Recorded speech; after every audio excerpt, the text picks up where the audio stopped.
50 years ago, secret biological warfare trials were carried out in the skies and on the streets of East Anglia without the public knowing. So alarming are our discoveries that tonight's programme is an Inside Out special.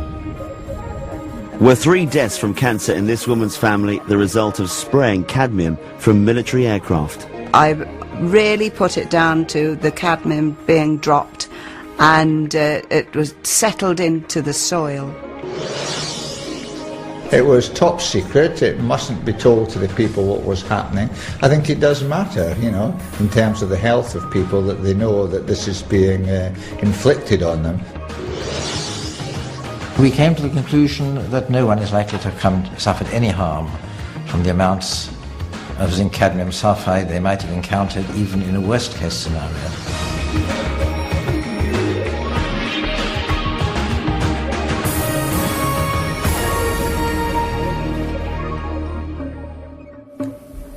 In the 1950s, as the Cold War escalated, there were fears that Britain, as an exposed, vulnerable island, could be devastated by a biological or chemical warfare attack.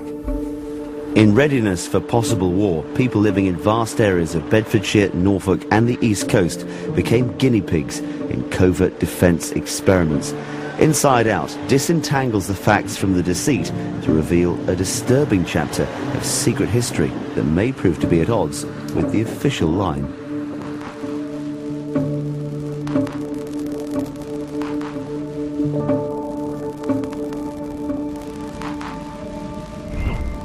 A chemical concoction comprising cadmium was used to mimic how a biological germ cloud would spread if Soviet Russia released one during an attack on us. Rural Bedfordshire was sprayed from aircraft and, more shockingly, from a converted lorry.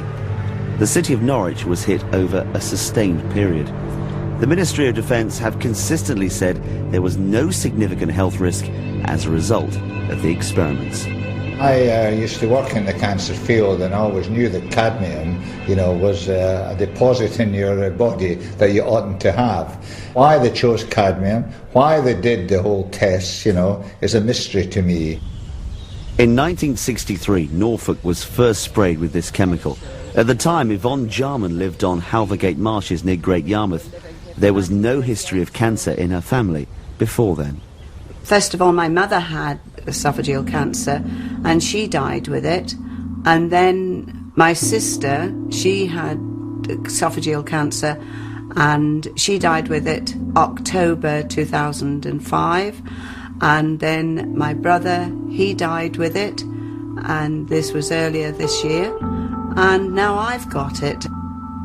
Do you believe then that Halvergate could have a higher concentration of this cadmium because of its position and where the wind would have blown the zinc cadmium sulfide at the time of the tests?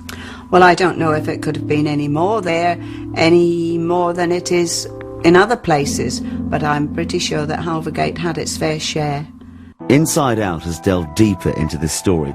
Not only have we discovered that scant regard was paid to the safety of these experiments, but that there were highly questionable ethics involved.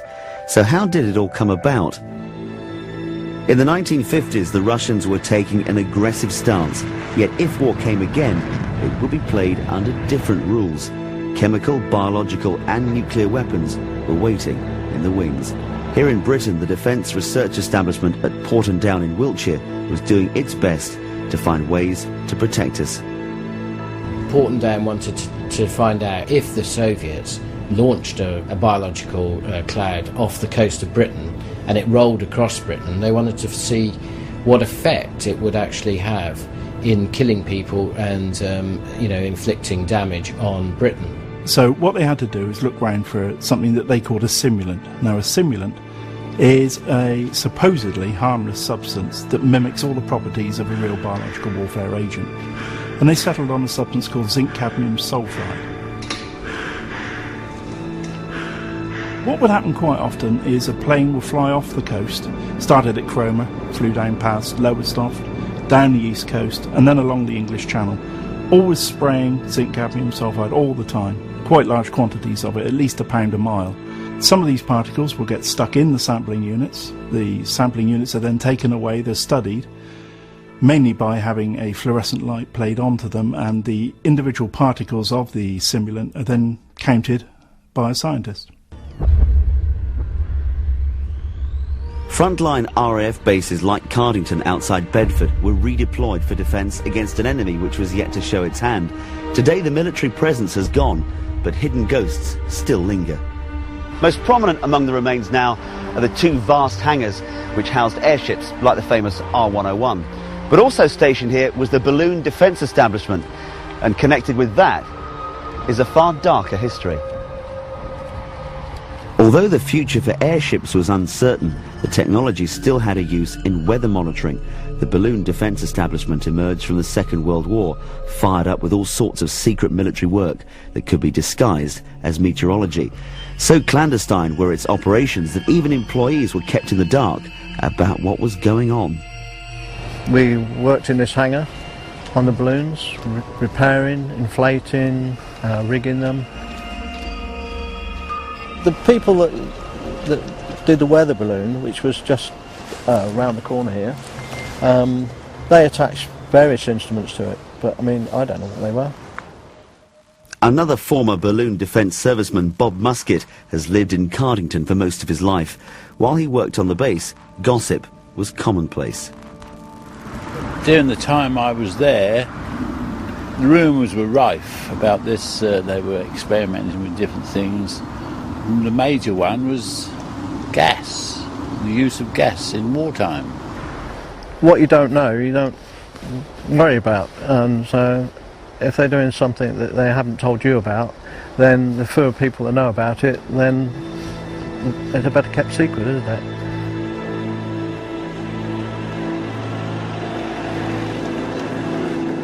At the time, Porton Down was a completely secret establishment. It was barely known about. So it was just a sort of reflex action at the time that everything they did was kept in complete secrecy. And their argument was that you couldn't tell the public what was going on, because if you told the public what was going on, then the Russians would find out. These open-air biological trials might never have come to light if it wasn't for people like Mike Kenner.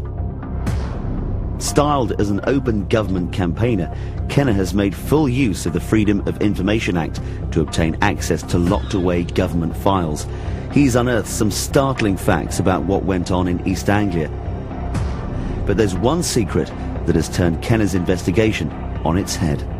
Recent document has come to light from Porton Down which shows that they didn't check this substance for toxicity prior to the spraying, or indeed even afterwards.